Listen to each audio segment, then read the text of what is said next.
Sí, doctor. Doctor, disculpe, ¿podría grabar la clase? Creo que no se está grabando. Voy a compartirles el PPT al final. No se preocupen. ¿Ya? Este,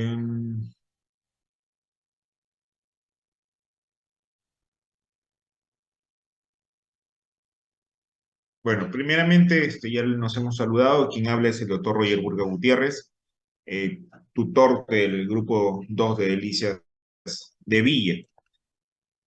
El día de hoy vamos a hacer lo que es la clase de gestión de riesgos y desastres, ¿no? En la cual, pues, definitivamente vamos a hablar acerca de lo que es los riesgos que sobre todo hay en nuestro país, sobre todo para lo que es para presentarse pues, definitivamente lo que es una emergencia o un desastre, ¿no? Ya que es una constante, sobre todo, la ocurrencia de algunos eventos adversos que se puedan dar principalmente de origen natural, ¿no? Los cuales nos obliga muchas veces a estar preparados para afrontar estas eventualidades cuando se presenten, ¿no? Es por ello que se requiere básicamente lo que es un proceso de qué, es un proceso de organización y capacitación en forma continua de un equipo de personas para el manejo de las emergencias o desastres cuando, pues, lógicamente se presenten, ¿no?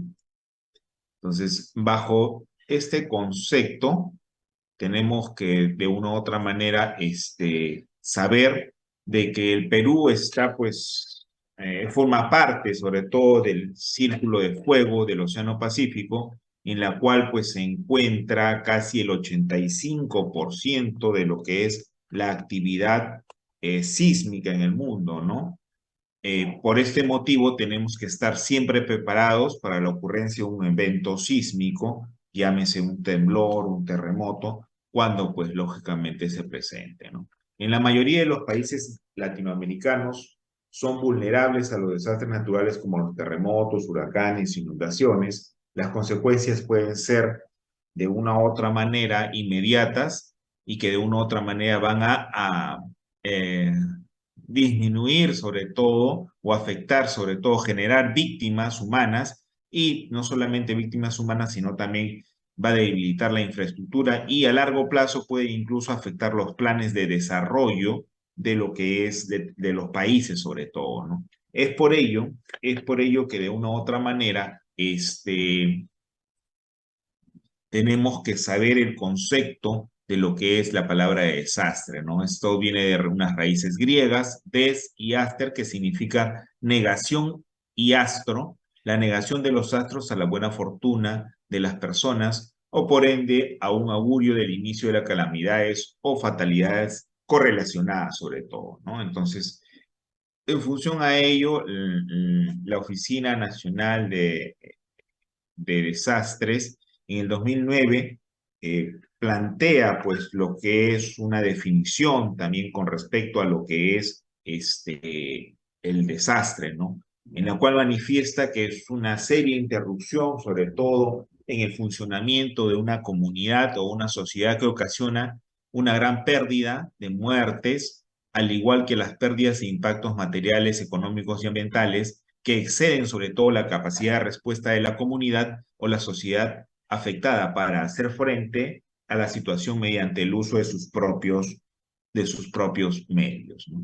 Entonces, para ello, entonces definiremos o diremos que cuando ocurre un desastre es cuando existe un desequilibrio entre la capacidad de respuesta y la consecuencia, sobre todo de los eventos, ¿no? Y para ello, pues definitivamente los desastres se clasifican en, primeramente, los peligros generados por los fenómenos de origen natural, por los peligros inducidos por la acción humana, y dentro de lo que es los peligros inducidos de origen natural, tenemos los peligros generados por los fenómenos de geodinámica interna, los fenómenos de geodinámica externa y los peligros generados por los fenómenos hidrometeorológicos o oceanográficos, ¿no? Dentro de la acción humana tenemos peligros físicos, químicos y biológicos, ¿no?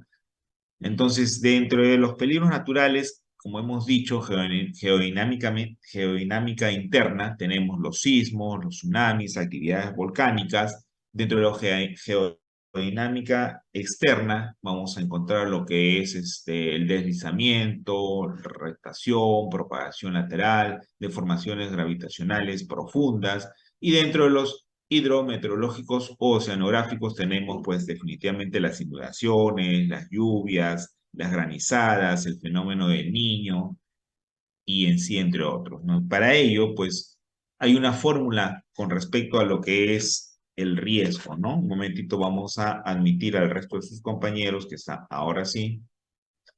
Entonces, esta fórmula del riesgo se manifiesta por el riesgo es igual a la amenaza o peligro por la vulnerabilidad sobre todo, ¿no? Entonces, esa es la fórmula de riesgo, es igual a la amenaza o peligro por la vulnerabilidad. Entonces, para ello debemos de nosotros saber el concepto de riesgo, el concepto de amenaza, el concepto de peligro y el concepto de vulnerabilidad. Entonces, dentro de ello tenemos lo que es el riesgo, es la probabilidad de pérdidas o daños, el producto de la interacción de un peligro con una situación de vulnerabilidad. ¿Qué más? Dentro del peligro es la probabilidad de ocurrencia de un evento de origen natural o inducido básicamente por la mano del hombre en un espacio o tiempo determinado suficientemente intenso para producir daños físicos, económicos y ambientales, afectando adversamente a las personas y a los medios de vida, sobre todo, ¿no? Dentro de ello tenemos algunos ejemplos claros, como el fenómeno del Niño, lo que es en cuanto a lo que eventos que han pasado, terremotos, incluso zonas de peligro con bastante vulnerabilidad, como es el Cerro San Cosme, que pues definitivamente según los pronósticos ante un evento de 8 grados en la escala de Mercalli, un terremoto, pues definitivamente todo ese cerro se va a caer, ¿no?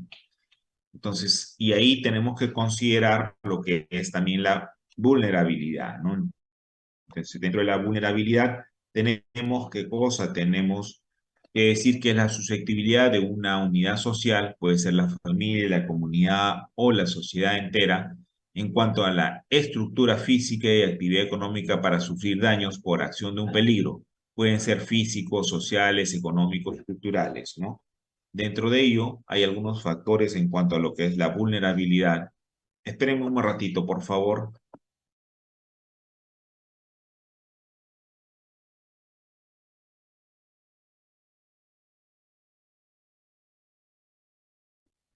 Ok, continuamos. Entonces, dentro de los factores de vulnerabilidad, tenemos que mencionar que es el grado de exposición al peligro, sobre todo, ¿no? La fragilidad, que es el nivel de resistencia y protección frente al impacto de un peligro. La resiliencia es el nivel de asimilación o recuperación frente al impacto, sobre todo de un peligro. Buenas tardes, que de una u otra manera se pueda presentar, ¿no? Un ratito vamos a seguir admitiendo. Ahí está. Entonces, ahí tenemos que hablar también acerca de lo que es la resiliencia comunitaria, ¿no? Que es la habilidad sobre todo de resistir al desastre y recuperarse fácilmente, ¿no? Dentro de la resiliencia comunitaria es la capacidad o habilidad de las comunidades, ¿para qué? Para enfrentar o recuperarse positivamente de los desastres, aprendiendo de estos y mejorando sus recursos internos, los cuales les permitirá enfrentar de una mejor manera futuras adversidades que se puedan presentar, ¿no? Entonces, la reducción de riesgo, tendremos que decir que es el concepto y la práctica de reducir qué cosa, los desastres a través de los esfuerzos sistemáticos para analizar y disminuir los factores que causan sobre todo el desastre, ¿no? Y que de una u otra manera busca reducir los daños ocasionados por las amenazas naturales, tales como terremotos, sequías, inundaciones, a través de la cultura, sobre todo de prevención, lo cual lo vemos actualmente, de repente en un menor o mayor grado, ya que el gobierno, ya sabemos que de una u otra manera viene un fenómeno del Niño y el gobierno está preparándose para afrontar este fenómeno del Niño en cuanto a lo que es inundaciones en el norte y en el sur en cuanto a lo que es las sequías, ¿no? Entonces, debido a ello, a esta reducción de riesgos no nace de la noche a la mañana, ¿no? Sino se debe y se da en cuanto a lo que es el marco de Sendai. El marco de Sendai, ¿qué significa el marco de Sendai? El marco de Sendai se da en función a qué, en función a un terremoto que sufrió sobre todo la ciudad de Japón, ¿no? Este terremoto fue el 11 de marzo del 2011, en el cual pues definitivamente se registró un temblor de una magnitud de 8.9 en la escala de Richter, que duró aproximadamente 6 minutos, ¿no? Y con una profundidad de 29 kilómetros, y provocó un gigantesco tsunami cuyas olas llegaban a 10 metros de altura y barrieron prácticamente toda la costa noroeste de este archipiélago, ¿no? La pared de agua arrasó pues poblaciones enteras, costeras, a barcos, granjas, coches, árboles, y la masa de uniforme fue arrastrada básicamente por las olas, ¿no? A kilómetros, ¿no? Debido a este terremoto, pues se calculó aproximadamente unos 15.893 muertos, 6.152 heridos, 2.556 desaparecidos, ¿no? Entonces, debido a ello, pues a este terremoto se comienza a trabajar eh, algunas propuestas de prevención, sobre todo para reducir sobre todo este riesgo, ¿no? Entonces, debido a ello, pues nace y se da lo que es primeramente el marco de Yogo, que es para la acción entre el 2005 y el 2015. Hasta entonces había sido pues el acuerdo internacional más amplio sobre la reducción del riesgo de desastre, ¿no? Después viene este marco de Sendai, que es la reducción del riesgo de desastre, que abarca desde 2015 al 2030 sobre todo, ¿no? Que fue el último acuerdo, fue el 18 de marzo del 2015, ¿no? Entonces, dentro de este marco de Sendai, ¿qué es lo que se acordó? Primeramente, prevenir la aparición de nuevos riesgos, disminuir los existentes con medidas integradas e inclusivas de toda índole, prevención y reducción a la exposición de amenazas y vulnerabilidades de los desastres, que aumente la capacidad de preparación y respuesta ante los desastres naturales y ocasionados por los hombres, y reforzar, sobre todo, incrementar la capacidad de resiliencia, ¿no? Entonces, debido a estos antecedentes, que no solamente son nacionales, sino internacionales, para disminuir el riesgo, sobre todo, de desastre, también en el Perú se crea, ¿no?, una ley, la ley que crea el Sistema Nacional de Gestión de Riesgos y Desastre, que es la ley 29664, en la cual pues se define como un proceso social de generación y adopción de políticas y estrategias y prácticas orientadas a reducir sobre todo el riesgo. No dice que no va a haber, sino reducir el riesgo sobre todo o minimizar sus efectos, e implica la intervención sobre las causas que van a generar sobre todo estas vulnerabilidades o peligros, ¿no? Cuya finalidad exclusiva es proteger la vida de la población y del patrimonio de las personas y del Estado, ¿no? Entonces, la ley 29664 y la ley de conformación del Sistema Nacional de Gestión del Riesgo de Desastres, ¿no?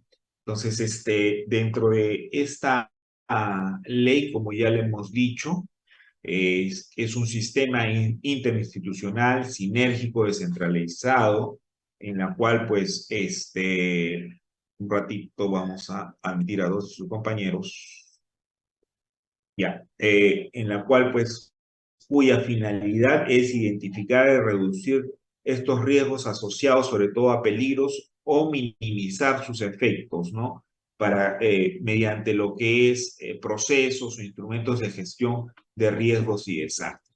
Entonces, estos tienen, esta ley no es una ley que nace de la noche a la mañana en el 2011, sino tiene algunos antecedentes, ¿no?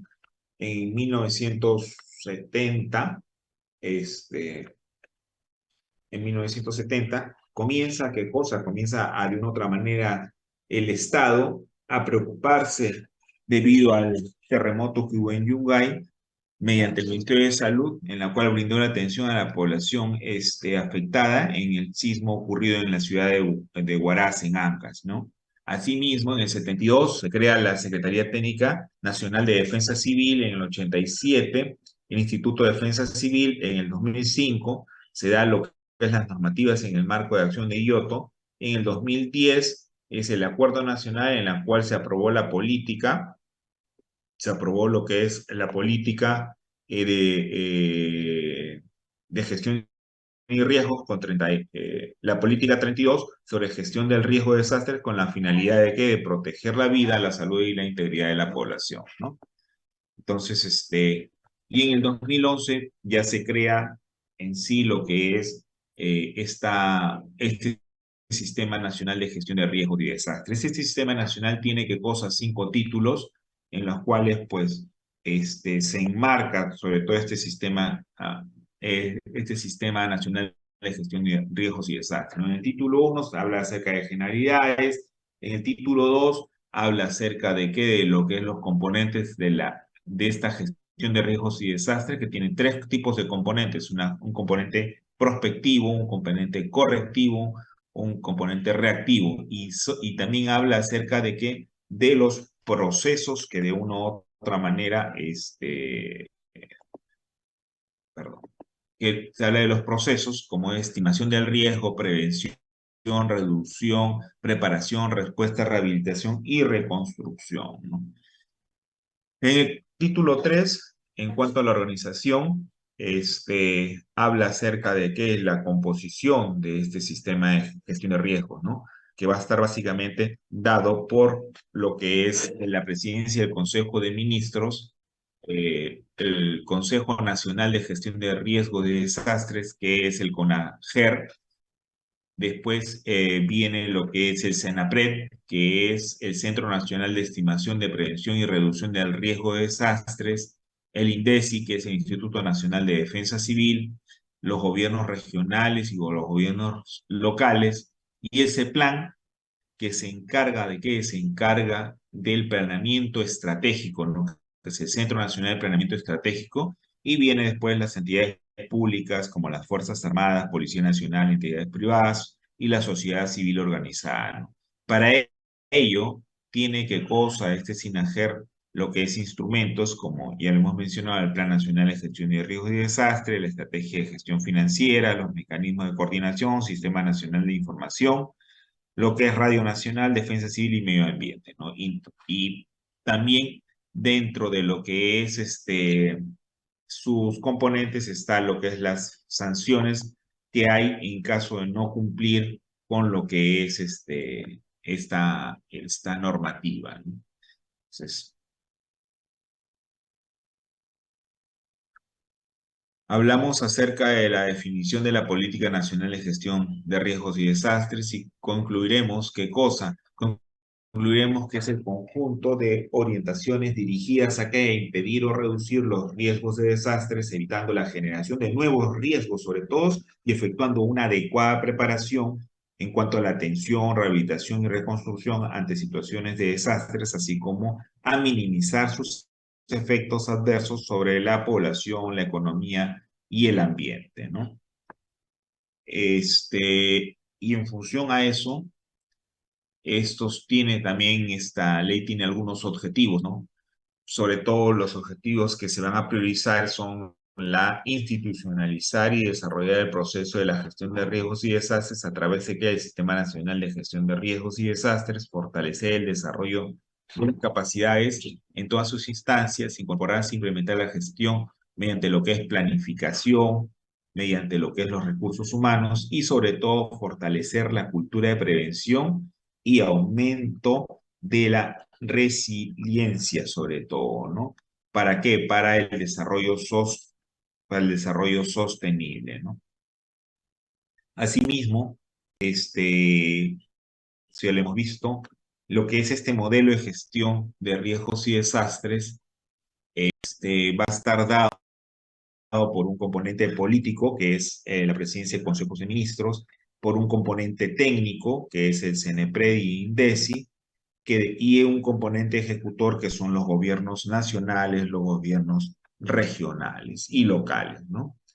Como ya lo habíamos mencionado, tiene dentro de los componentes tiene una gestión prospectiva, una gestión correctiva, una gestión reactiva, ¿no? Y los procesos tenemos en cuanto a lo que es estimación del riesgo, prevención, reducción, preparación, respuesta, rehabilitación y reconstrucción.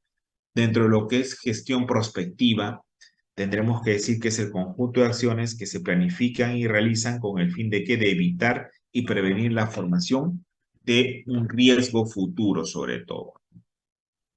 En cuanto a lo que es la gestión correctiva, es el conjunto de acciones que se planifican y realizan con el objeto de de corregir, mitigar el riesgo ya existente.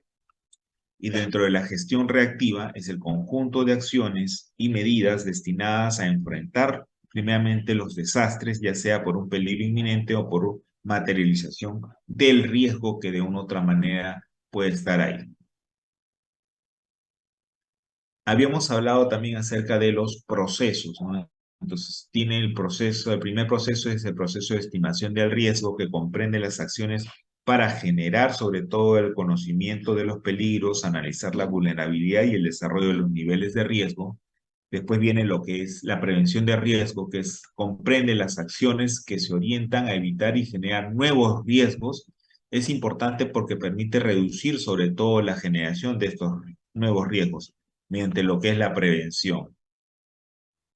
La reducción del riesgo son acciones orientadas a reducir la vulnerabilidad y los riesgos ya existentes. Y la preparación son acciones que se van a realizar con el fin de procurar una óptima respuesta de la sociedad en caso de lo que es un desastre, ¿no?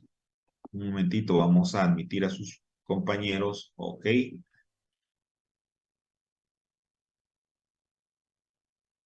En cuanto a la respuesta, son acciones que de una u otra manera se van a ejecutar ante un desastre inmediatamente ocurrido ante la proximidad del mismo, ¿no? Y la rehabilitación son acciones que se van a realizar durante lo que es, perdón, aló, aló,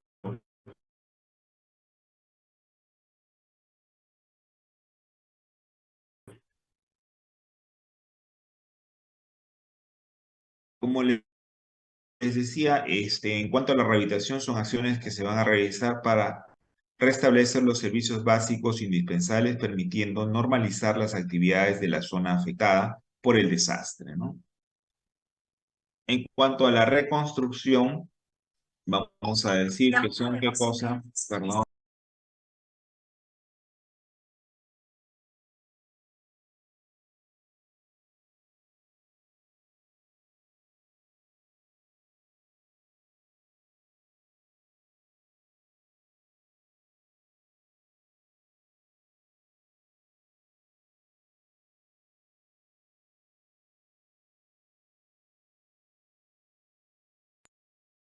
Ok, disculpen, pensé que me estaban llamando para que no se estaba escuchando, pero no era así.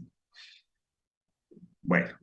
Las acciones en cuanto a rehabilitación, ya lo hemos mencionado, son acciones que se van a realizar para restablecer los servicios básicos indispensables sobre todo, ¿no? Y después viene lo que es la parte de reconstrucción, en la cual son acciones que se van a realizar para restablecer las condiciones sostenibles de desarrollo de las áreas, sobre todo afectadas, ¿no? Entonces, haciendo un resumen, vamos a ver estos componentes, como ya lo hemos mencionado.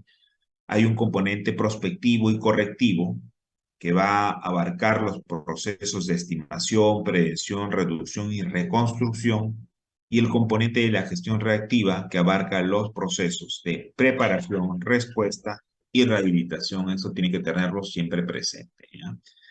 Entonces, como ya lo hemos visto, estos componentes de una u otra manera juegan un papel muy importante en lo que es la preparación para reducir el riesgo o minimizar sobre todo las consecuencias de un evento, ¿no? Entonces, si hubiésemos estado preparados probablemente para enfrentar algunos eventos adversos como el terremoto de Yungay, el terremoto de Pisco, de repente no se hubiese, o de todas maneras se hubiese dado algunas consecuencias, pero sobre todo hubiésemos reducido algunos riesgos, ¿no? Ahora, en función a esto, se crea también cuando hay un evento adverso, lo que se crea es un Centro de Operaciones de Emergencia Nacional, ¿no? Que es el COE, que es el Centro de Operaciones de Emergencia que va a reunir, procesar, monitorear y analizar sobre todo la información de los fenómenos y desastres, primeramente a nivel nacional, que permite la integración de todos los esfuerzos nacionales para la prevención y atención del desastre, ¿no? Sobre todo van a tener lo que es en forma real y en forma actualizada lo que es los eventos que se van a ir produciendo y en función a ellos van a tomar decisiones, sobre todo para mejorar el proceso, ¿no? Entonces, todo COEN, todo Comité Operativo de Emergencia Nacional, está constituido por un módulo de comunicaciones, un módulo de operaciones, tácticas, sobre todo un módulo de monitoreo, un módulo de logística, un módulo de coordinación interinstitucional y el módulo de asistencia humanitaria y, no más importante, el módulo de prensa para brindar la información sobre toda la comunidad y que de una manera siempre tiene que estar informada, ¿no? El hecho de no estar informado genera ¿qué cosa? Genera malos entendidos, sobre todo. Entonces, el Centro de Operaciones de Emergencia, como lo hemos dicho, su finalidad es monitorear los peligros, emergencias, desastres, que de una otra manera se puedan presentar, ¿no?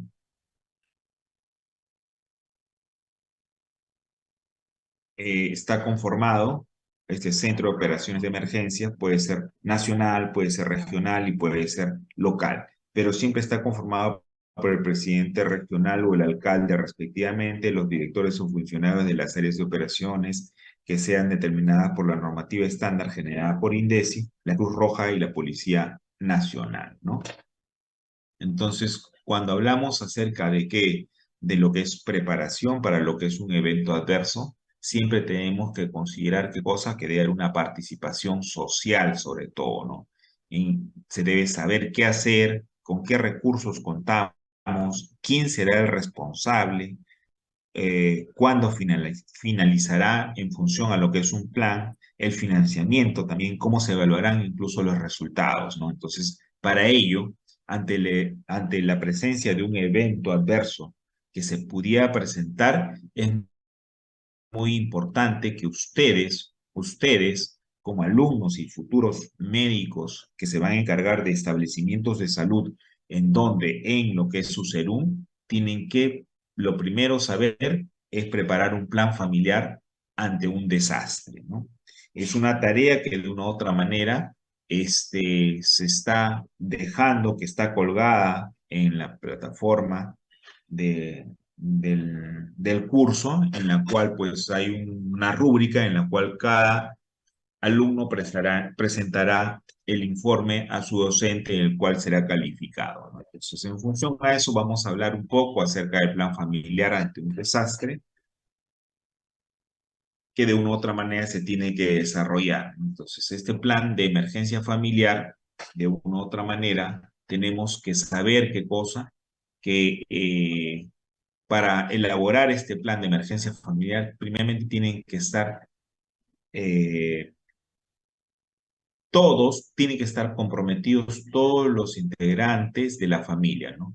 Y para ello todos los integrantes tienen que conocer la casa donde habitan sobre todo, y sobre todo las áreas seguras que de una u otra manera tienen estas casas, ¿no? Entonces, sí, para ello, de una u otra manera tenemos que revisar primeramente la habitación por habitación y asignarles un nivel de seguridad a cada una, designar puntos de máxima seguridad sobre todo dentro de ellas, y para citar un ejemplo, probablemente, en el caso de un terremoto podríamos determinar, por ejemplo, lo que es la sala de estar o lo que es las columnas, las vigas, como zonas seguras, ¿no? Y dentro de ello, pues, el punto de máxima seguridad puede ser debajo de una columna fuerte o debajo de lo que es una mesa de madera robusta, ¿no? Entonces, asimismo, debemos de considerar situaciones de todos los puntos que afectan sobre todo el corte del suministro eléctrico, del gas, del agua, Hay que ver también las zonas en las que se encuentran productos tóxicos e inflamables. Otro punto a considerar es qué cosa, lo que es que todos los miembros deben saber cómo desconectar y conectar la corriente eléctrica, el gas y el agua de la casa. Especialmente deben conocer cuál es la habitación en la cual se encuentran todos los medios para afrontar una emergencia. Debemos de saber cuáles son los sistemas para abandonar la casa y cuál es la vía más rápida para ello, mediante lo que es la confección de un plano de evacuación, sobre todo, ¿no?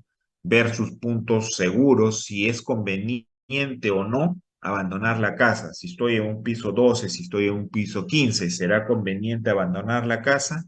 Entonces, todo eso se planifica con anticipación. Si estoy en un piso 2, en un piso 3, entonces todo tiene que ir involucrado en este plan que de una u otra manera ustedes van a confeccionar, ¿no? Entonces, hay que ver también las viviendas, como le decía, si son viviendas comunitarias, en edificios, en quitas, en condominios, tenemos que especificar algunas pautas, designar un encargado en la coordinación general de la emergencia, nunca usar los ascensores durante las crisis, asegurarse primeramente que todos los vecinos tengan y conozcan sobre todo el plan de emergencia familiar, designar los puntos más seguros y más peligrosos también del edificio, más seguros para colocarnos ahí, más peligrosos para no acudir, pues lógicamente, ¿no? Conocer los ocupantes, si tienen algunas discapacidades físicas o psiquiátricas que de una u otra manera puedan dificultar la salida, ¿no? Entonces, para ello, este plan, primeramente, tiene que conocer los puntos seguros y los puntos que de una u otra manera frágiles. Tenemos que diseñar el plan, tenemos que diseñar una ruta de evacuación, tenemos que decidir quiénes se van a encargar de la organización, quién se va a designar en cuanto a lo que es la mochila, la caja de emergencia, las llaves, si hay niños, quién saca a los niños, si hay ancianos, quién saca a los ancianos, a los abuelos, a las mascotas. Entonces, todo esto tiene que estar contemplado dentro de ese plan familiar de emergencia, ¿no? Entonces, dentro de ello diremos que es un conjunto de actividades que los miembros de la familia deben de realizar para qué, para estar preparados y responder de manera planificada, organizada ante una situación de emergencia o desastre, ¿no? El plan familiar de emergencia está centrado principalmente en los principios del bien común y de la autoayuda en la gestión de riesgos y desastres, ¿no? ¿Quiénes van a participar? Ya lo hemos mencionado, todos los integrantes de la familia participan, ¿no? No es de que quien se va a hacer cargo es el papá, el hermano mayor, la mamá, no. Todos son responsables. Cada uno de los integrantes tiene qué cosa, tiene bien delimitada lo que es las funciones y lo que debe hacer en el momento de una emergencia, ¿no? Y para ello se tienen que considerar las rutas de evacuación, como lo hemos mencionado, sitios seguros fuera, incluso dentro y fuera del hogar, formas de comunicación en caso de estar separados en el momento de ocurrir la emergencia o el desastre, conocer la utilidad del teléfono 119, que lo vamos a comentar posteriormente, establecer el lugar y hora de reunión en caso de estar separados y contar sobre todo con el combo de supervivencia, ¿no? ¿Cómo debemos de actuar? Primeramente, manteniendo la calma, preparándonos mediante lo que es los simulacros que muchas veces escuchamos y que nunca participamos.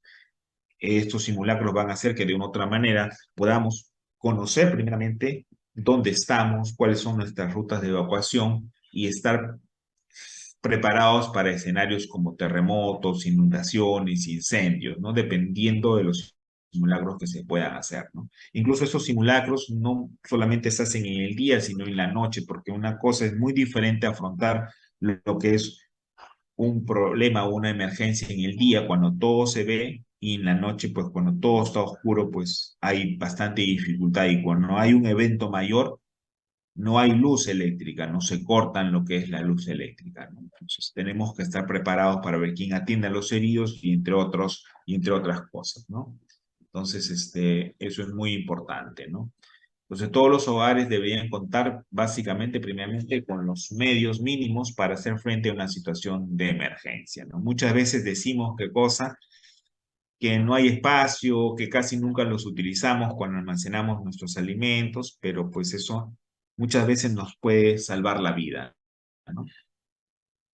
Entonces, ¿qué es lo que tenemos que tener en una situación de emergencia? Primeramente, una alimentación de emergencia. Sería necesario disponer de una reserva de alimentos mínimo de 5 días por cada integrante de la familia.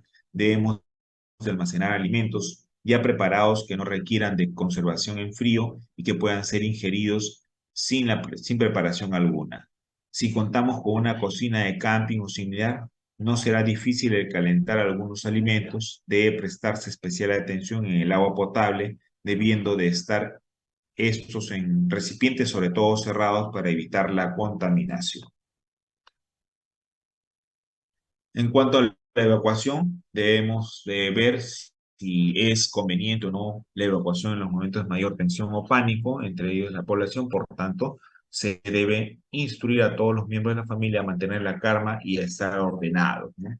Antes de marchar, primeramente, o antes de evacuar, primeramente hay que ver desconectar los sistemas de la casa, tales como agua, el gas y el fluido eléctrico.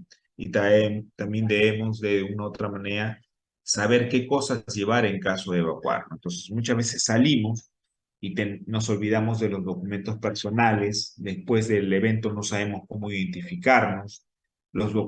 Si tenemos documentos en cuanto a lo que es alguna prescripción médica, algún problema médico, los pasaportes, certificados, documentos de propiedades de las casas o bienes que podamos tener, la ropa de abrigo, especialmente en épocas de frío, también para personas de corta edad o niños o ancianos, una radio siempre, pilas, una linterna, utensilios de higiene personal, medicamentos si hay algún integrante de la familia que de una u otra manera utilice algún medicamento y que de una u otra manera lo necesite, ¿no? Entonces, para ello, siempre como les comentaba, debemos estar preparados para intervenir, ¿no? Entonces, lo primero que debemos hacer es generar un diagnóstico. En el diagnóstico, ¿qué cosa identificamos? Las zonas de peligros, los materiales, zonas de riesgo, zonas de evacuación y el entorno.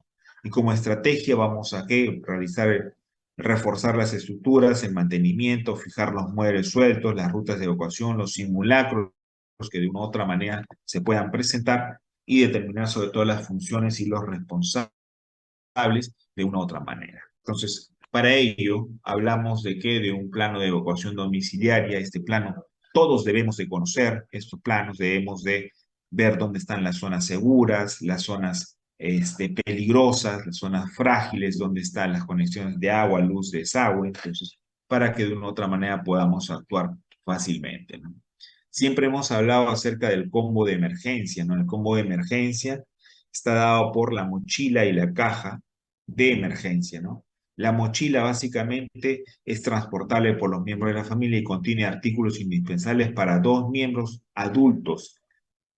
Esta mochila va a servir para las primeras 24 horas, ¿no? Y los artículos necesitados según los requerimientos específicos de cada familia. Hay familias que tienen niños, hay familias que tienen mascotas, hay familias que tienen adultos mayores. Entonces, esta mochila va a estar formada en función a eso, ¿no?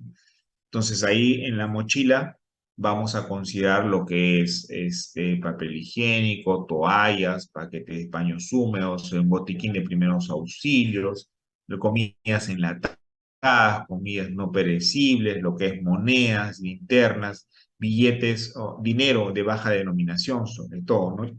Y considerar si tenemos niños o personas adultas mayores o a veces mascotas también para que de una u otra manera podamos estar preparados, ¿no? Y la caja de reserva es el complemento de lo que es la mochila de emergencia, en la cual pues definitivamente tenemos que tener más cosas para por lo menos depender de ella de unos 3 a 4 días, ¿no? Debe ser almacenada en un lugar seco, protegido y accesible de la casa. Contiene artículos necesarios para la familia para que pueda vivir entre el segundo y el cuarto día, ¿no? La cantidad de artículos depende del número de la familia, sobre todo, ¿no?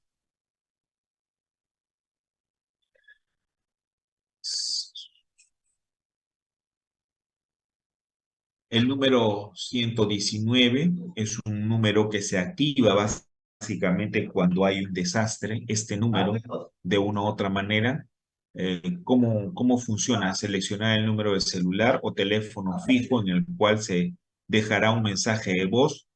Se determina en la preparación ese mensaje sobre todo, ¿no? Para dejar el mensaje de voz a un número fijo, lo primero que tenemos que hacer es marcar el 119, después el número 1, el código del departamento y el número fijo elegido, ¿no? Ese es para dejar el mensaje. Para dejar el mensaje en un celular, colocamos el 119, el número 1 y el número del celular elegido, ¿no? Y para escuchar los mensajes, lo que hacemos, igual, marcamos el 119, el número 2 en vez del número 1, entonces el código del departamento y el número de teléfono elegido en cuanto a lo que sea este teléfono fijo. Si es con teléfono celular, el 119, el número 2 y el número del teléfono celular. Lo que debemos de tener en cuenta acá es qué cosa, que el mensaje que dejemos debe ser un mensaje corto, un mensaje preciso, para que de una u otra manera no congestionar sobre todo con lo que es estos mensajes, este sistema que siempre funciona cuando se presentan lo que es un desastre de mayor envergadura, ¿no? En el plan familiar tenemos que considerar, como lo hemos dicho, escenarios como lo que es los sismos, como lo que es incendios, inundaciones. Esto es, tenemos que revisar las instalaciones de gas, luz, agua, ver que los pasillos no haya obstáculos y tenemos que preparar sobre todo un plan familiar, ¿no? Tener en cuenta nuestro combo de supervivencia y en cuanto a la respuesta, primeramente conservar la calma, alejarse de las ventanas, no salir si estamos en un piso 15, un piso 20, o ver la forma de acuerdo a lo que es en nuestro plan que hemos preparado anteriormente, si es factible o no salir, ¿no? En lo posible se recomienda que los adultos mayores y los niños usen las linternas en la cabeza que les permiten tener las manos libres y así iluminar el camino por el cual van a transitar, sobre todo, ¿no? Y en cuanto a la rehabilitación, vamos a revisar si la casa aún es habitable o no, si el suministro eléctrico está cortado o si que hay cierto peligro antes de ingresar, usar las linternas que tienen en las mochilas, no encender fósforos ni velas porque puede haber fugas de gas y que de una u otra manera puede de una u otra manera aumentar los riesgos, ¿no? Esta es la mochila de emergencia en la cual pues vamos a considerar, como hemos dicho, la linterna, el silbato, la agenda telefónica, los documentos personales, guantes, cuerdas, encendedores, mascarillas, cintas adhesivas, toalla de mano, de cara, botiquín de primeros auxilios, abrigos y un sobre de documentos sobre todo, ¿no? Entonces, ¿cómo actuar, no? Entonces hay una parte del antes, que es la parte de prevención, el durante y el después, ¿no? Entonces, en la prevención básicamente vamos a revisar las instalaciones, ver que los pasadizos estén libres, perdón, identificar lo que es las zonas seguras y en la planificación y la participación es elaborar lo que es este plan de emergencia familiar o los simulacros que de una u otra manera se puedan presentar.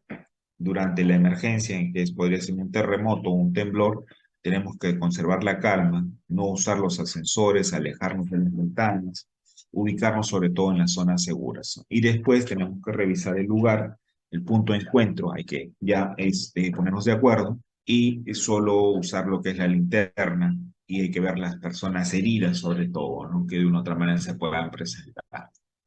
Entonces, y también tenemos que tener y considerar qué cosa un directorio telefónico, lo que es el número de la policía, del SAMU, Telesalud, INDES y los bomberos, e-salud, y lo que es este mensaje, el número 119 para el mensaje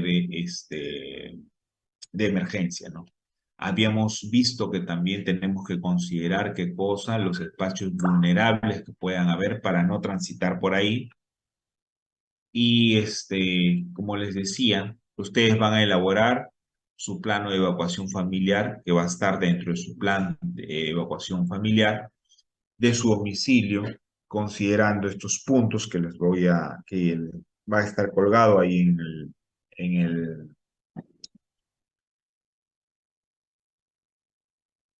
va a estar colgado en lo que es en el Zoom, donde de una u otra manera está toda la plataforma del curso.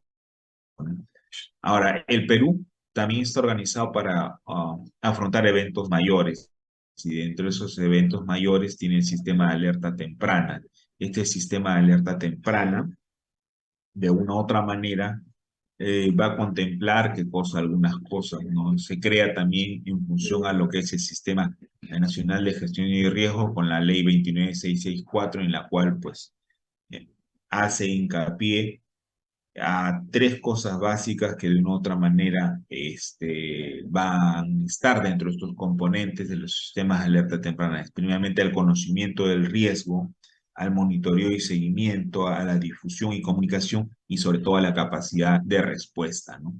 El Perú actualmente cuenta con el sistema de alerta temprana nacional ante tsunamis, del cual forma parte el Instituto Geofísico del Perú, la Dirección de Hidrografía y Navegación y el Instituto Nacional de Defensa Civil, con el objetivo de fortalecer básicamente el sistema y fortalecer los niveles de responsabilidad de cada miembro frente a la ocurrencia de un sismo con características que van a generar sobre todo un tsunami, ¿no?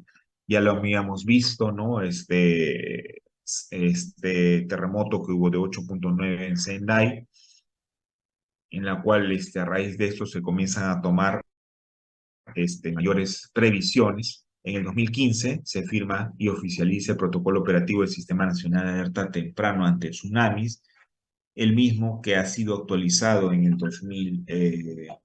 2018, ¿no? Entonces, como lo habíamos dicho, forman, ¿quién lo forma? Lo que es el Instituto Geofísico del Perú, la Dirección de Hidrografía y Navegación y el Instituto Nacional de Defensa Civil, ¿no? Dentro de ello, el, la Dirección de Hidrografía y Navegación, pues de una u otra manera, tiene colocado en lo que es todo el litoral peruano, alrededor de 6 mareógrafos que van a detectar sobre todo las variaciones de la marea, de la corriente marina, para avisar de una u otra manera en forma rápida y eficaz al Instituto Geofísico ante la posibilidad de lo que es un tsunami, ¿no? Y no solamente eso, mediante lo que es la señal de alerta de alarma, aparece como un cintillo en las programaciones de la televisión e incluso en lo que es la comunicación por radio también. Entonces, estos mareógrafos, como les decía, son alrededor de 8, están en la Caleta de la Cruz, en la Caleta de Bayobar, Guarmey, Huacho, Cerro Azul, Atico, La Planchada y en la Caleta Grau, ¿no? Que en todo el litoral peruano, ante la posibilidad de un tsunami. También tenemos las estaciones de transmisión digital, sobre todo terrestre, que están en Trujillo, Lima, Cañete, Pisco, Arequipa, Camaná e Hilo, ¿no? Estos son los mareógrafos que están distribuidos en el litoral peruano, los 8 mareógrafos. Este es el Sistema Nacional de Alerta Temprano, digital, que los televisores actualmente ya están saliendo con estos diseños. Ante la alarma, cuando se enciende, sale una franja roja en la cual nos alertan. El año pasado y este año también, pues nos alertaban por intermedio de lo que es los teléfonos celulares también, ¿no? Entonces es parte de la preparación que de una u otra manera lo está haciendo a nivel nacional el gobierno, ¿no? Estos son lo que es las señales que de una u otra manera se prende la luz roja cuando pues en las zonas de radio, sobre todo en las retransmisoras de radio, ¿no? Y asimismo tenemos la implementación del sistema de alerta temprano ante deslizamientos y huaicos en las quebradas de La Libertad, Corrales, El Pedregal, del distrito de Lurigancho, Chosica, sobre todo, ¿no?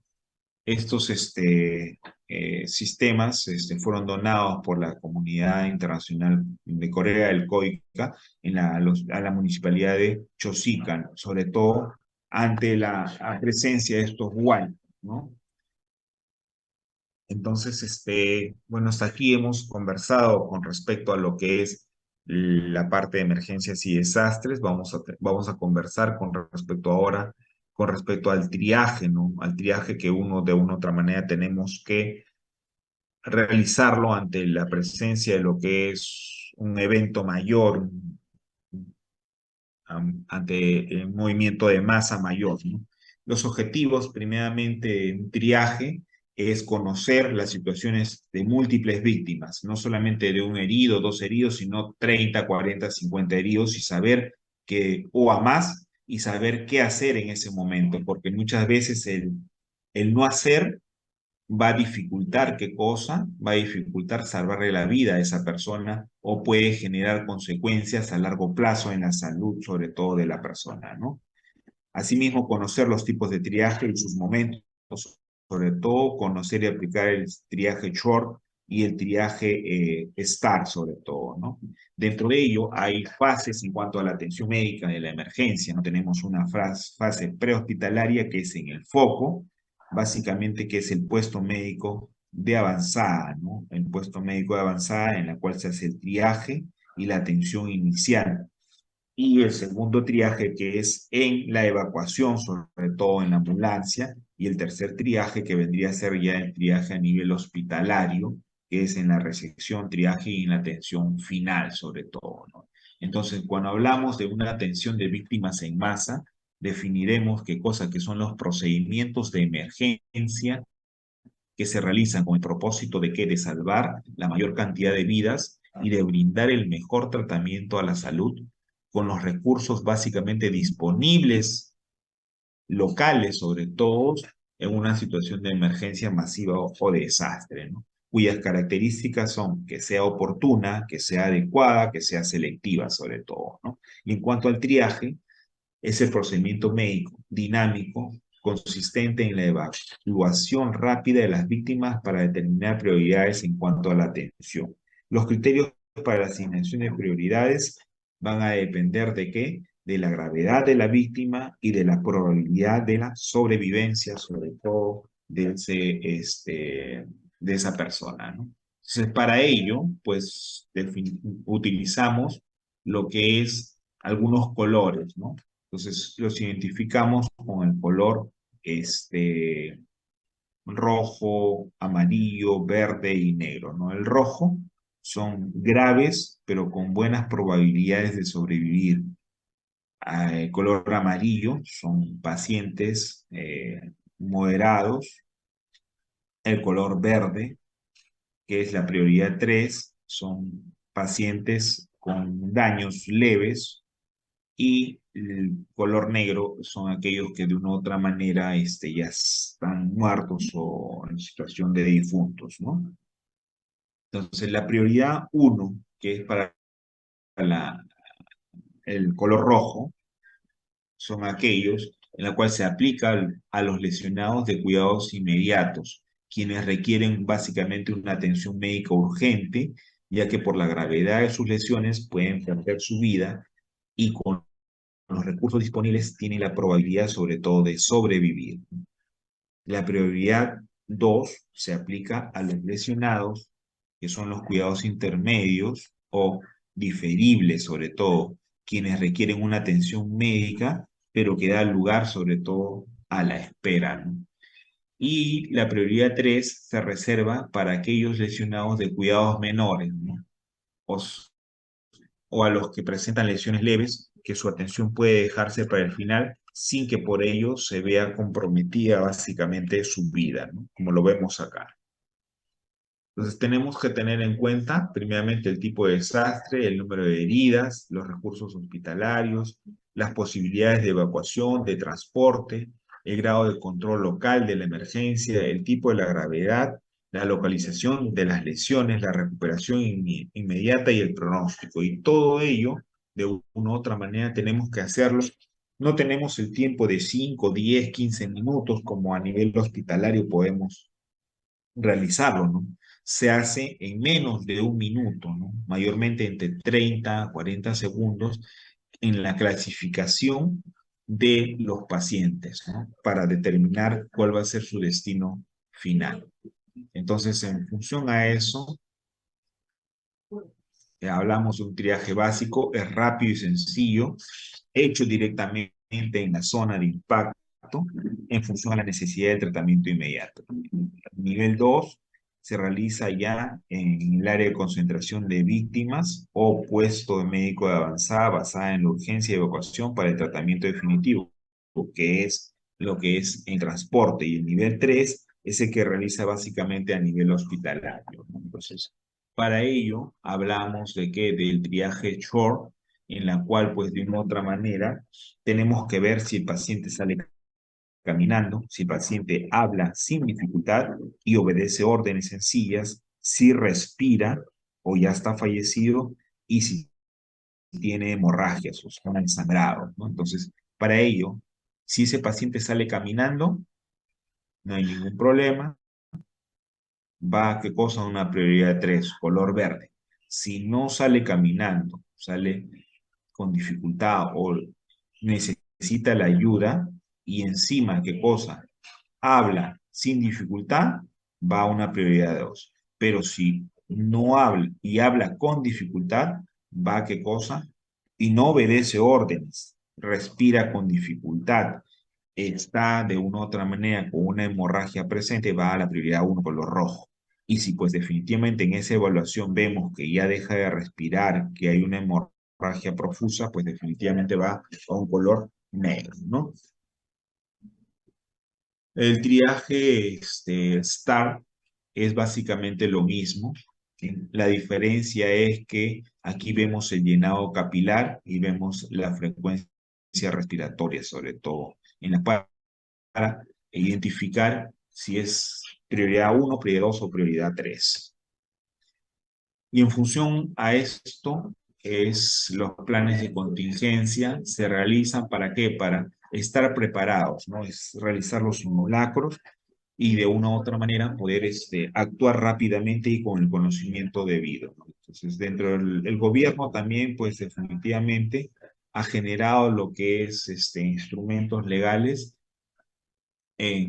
para la preparación de los planes de emergencia, cuya finalidad es fortalecer la organización del sector salud para una oportuna y adecuada respuesta ante la inminencia u ocurrencia de un evento adverso, emergencia o desastre que pone en riesgo la salud de la población y la función de los establecimientos de salud. Con el único objetivo de qué? De disminuir eh, la inminencia del evento u ocurrencia de un evento adverso, emergencia o desastre en el marco de la Ley de Gestión de Riesgo y Desastre 29664, ¿no? La aplicación de esta directiva es obligatoria para todas las entidades público y privadas, por si acaso.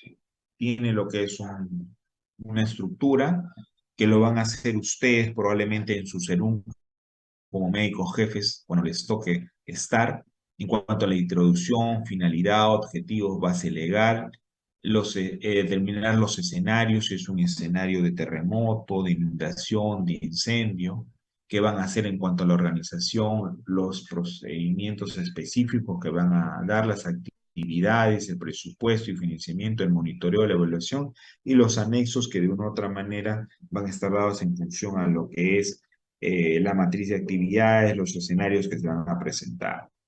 Entonces, cuando se habla del plan, de este plan de contingencia, tenemos que saber qué cosa, que la aprobación del plan, cuando se ha elaborado y se pone en práctica, tenemos que saber lo siguiente, que el equipo técnico realizará la presentación de la propuesta del plan al grupo de trabajo de gestión de riesgo y desastre correspondiente o al que haga sus veces para su aprobación. Los planes de contingencia serán aprobados por la máxima autoridad de la institución en los diferentes niveles de gobierno mediante actos resolutivos sobre todo. Entonces, es aprobado por el médico, jefe del hospital, del establecimiento de salud, mediante lo que es un acto resolutivo. No es que ya nos reunimos y está aprobado, no, tiene que sacarse una resolución y sobre todo la difusión y conocimiento de este plan. ¿Ya? Eh, y quería culminar con respecto a lo que es la parte de emergencias y desastres, que generalmente las personas que sobreviven a los desastres no es la persona más fuerte, sino la que mejor está preparada, ¿no? Entonces, con ello, hemos culminado la primera parte de la presentación con el primer grupo. Tenemos nuevamente a las 4:20 con el segundo grupo. Van a disculpar algunas discoordinaciones. Lamentablemente, no se les dio el link en forma oportuna y en la programación, pues, hemos estado admitiendo de uno en uno. Parece que al momento de generar o configurar la charla, no se hizo en forma automática para que ingresen, ¿no? Entonces, hemos estado mm, colocando a sus compañeros de uno en uno. No sé si ya alguien tiene alguna pregunta. Sí, por acá he visto, doctor, hay compañeros en la sala de espera a las 12:58. Sí, pues como les decía, hemos ido poco a poco, en tramo, admitiéndolos, ¿no? Los últimos que han sido admitidos, bueno, ya han ingresado prácticamente a la salida. No sé si hubiese alguna pregunta.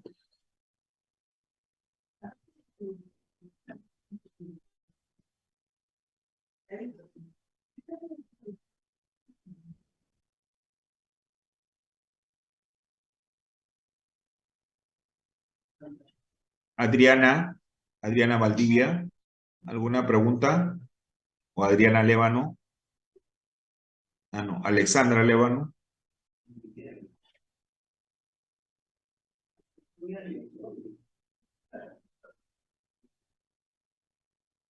Chicos, ¿alguna pregunta? Está claro, doctor. Ah, ya, perfecto, perfecto. Como nadie contestaba, pensé que de repente se había ido la señal. Bueno, entonces, si está claro, nos quedamos acá. Espero que el día de hoy en la mañana hayan salido bien en sus exámenes. Ya la doctora Tuma les comentará. No se olviden en la plataforma del curso. Hay lecturas, hay también la normativa de gestión de riesgos y desastres para que ustedes la revisen. Y hay el trabajo que tienen que realizar y presentarlo a cada tutor, ¿no? Con la rúbrica respectiva. Ok, si no hay más preguntas, perdón, a ver, en el chat creo que ahí ya no. Gracias. Muy bien, ok. Nos quedamos aquí y esperemos, voy a tomar un poco de agua para esperar al siguiente grupo. Gracias, hasta luego. Hasta luego, doctor, gracias. Gracias, doctor. Hasta luego, doctor, Hasta gracias. luego, hasta luego. Gracias, doctor.